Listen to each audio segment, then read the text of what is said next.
aqui de Goiânia. E para quem que você vai fazer pergunta, Fernando? Pro Divaldo. E qual é a pergunta que você tem para o baiano mais querido? O que dizer sobre a ideologia de gênero? Obrigado, Fernando.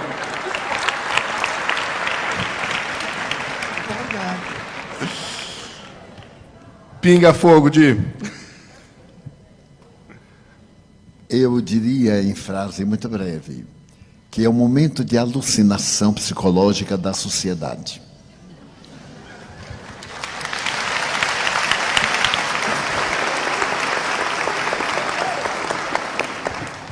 Em uma entrevista que recomendamos, Iraci Campos, do Centro Espírita Joana de Ângeles, da Barra da Tijuca, entrevistou o nosso Haroldo a esse respeito. E as respostas, como as perguntas, muito bem elaboradas, propiciaram a Haroldo abordar a questão do ponto de vista legal, moral, espírita e social. Vale a pena, portanto, procurar na internet esse encontro de Iraci Campos com Haroldo Dutra. Haroldo disse, em síntese, eu peço licença a ele, que se trata de um momento muito grave da cultura social da Terra e que é naturalmente algo que deveremos examinar em profundidade, mesmo porque nós vamos olhar a criança, graças à sua anatomia, como sendo o tipo ideal. E a criança, nesse período, não tem discernimento sobre o sexo. A tese é profundamente comunista e ela foi lançada por Marx, sob outras condições, que a melhor maneira de submeter um povo não era escravizá-lo economicamente, era escravizá-lo moralmente. Como nós vemos, através de vários recursos que têm sido aplicados no Brasil nos últimos 9 anos, 10, em que o poder central tem feito todo o esforço para tornar-se o patrão de uma sociedade em plena miséria econômica e moral. Porque os exemplos de algumas dessas personalidades são tão aviltantes e tão agressivos que se constituíram legais e, porém, nunca morais. Todas essas manifestações que estamos vendo, graças à República de Curitiba, cujo presidente é o Dr. Moro, e deve ser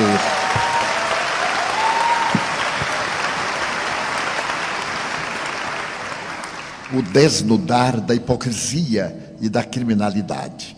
Aliás, o Evangelho recomenda que não deveremos provocar o escândalo. E o nosso venerando juiz não provocou o escândalo, atendeu a uma denúncia muito singela. E, no entanto, levantou o véu que ocultava crimes hediondos, profundos, desvio de dinheiro que poderia acabar no Brasil com a tuberculose, com as enfermidades que vem atacando recentemente, poderia educar toda a população e dar-lhe o que a nossa Constituição exige: trabalho, repouso, dignidade, cidadania. Mas determinados comportamentos de alguns do passado muito próximo estabeleceram o marxismo disfarçado e a corrupção sob qualquer aspecto como um princípio ético. A teoria de gênero é para criar na criança, no futuro cidadão, a ausência de qualquer princípio moral. Uma criança não sabe discernir, somente tem curiosidade. No mesmo banheiro, um menino e uma menina irão olhar-se biologicamente, sorrir e perguntar o de que se tratava aquele aparelho genésico, que é desconhecido. Então nós devemos repudiar de imediato e apelar para aqueles em quem nós votamos, somos responsáveis, e gritar para eles que somos contra, totalmente contra, essa imoralidade ímpar.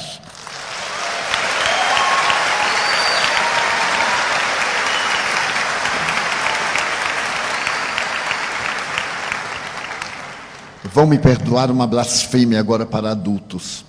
Os espíritas somos muito omissos. No nome falso e na capa da humildade, achamos que tudo está bem, mas nem tudo está bem. É necessário que nós tenhamos voz. O apóstolo Paulo jamais silenciou ante o crime, a imoralidade, e Jesus, muito menos. Ele deu a César o que era de César. mas não deixou de dar a Deus o que é de Deus. Muitas aberrações nós silenciamos. Afinal, disfarçadamente, vivemos numa república democrática. E os nossos representantes lá chegaram pelo nosso voto. Já está na hora de acabar de votar por uma opercata japonesa. Já está na hora de deixar de votar por causa do emprego que vai dar ao nosso filho. Pensarmos na comunidade. Uma comunidade justa não faltará emprego para todos. Uma sociedade justa, de homens de bem, de mulheres dignas, naturalmente estabelecerá as leis de justiça e de equidade. Então nós evitaremos essas aberrações. O aborto provocado, esse crime hediondo que está sendo tentado tornar-se legal, por mais que seja legal, nunca será moral. Não somos contra quem aborta por essa ou aquela razão. Falamos em tese, matar é crime, seja qual for a aparente justificativa. E agora, com a tese de gênero, estamos indiferentes. E de um momento para outro, pela madrugada, os nossos dignos representantes adotam. Falávamos ontem a respeito de cartilhas do Ministério da Educação depravadas para corromper as crianças e que as escolas estão devolvendo ao Ministério. Que Ministério de Educação é esse? Que estabelece fatos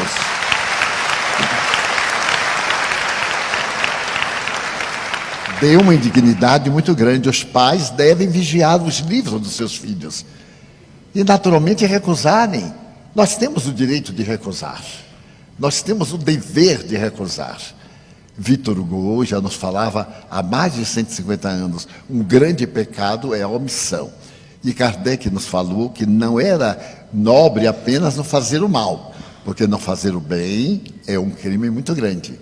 Então precisamos ser mais audaciosos, espíritas, definidos, termos opinião. A doutrina nos ensina. E para os jovens, eu direi que há uma ética, liberdade. O sexo é livre, livre sim, mas ele não tem a liberdade de indignificar a sociedade. Poderíamos sim exercer o sexo, é uma função do corpo e também da alma, mas com respeito e com a presença do amor. Portanto, a teoria de gênero, jamais.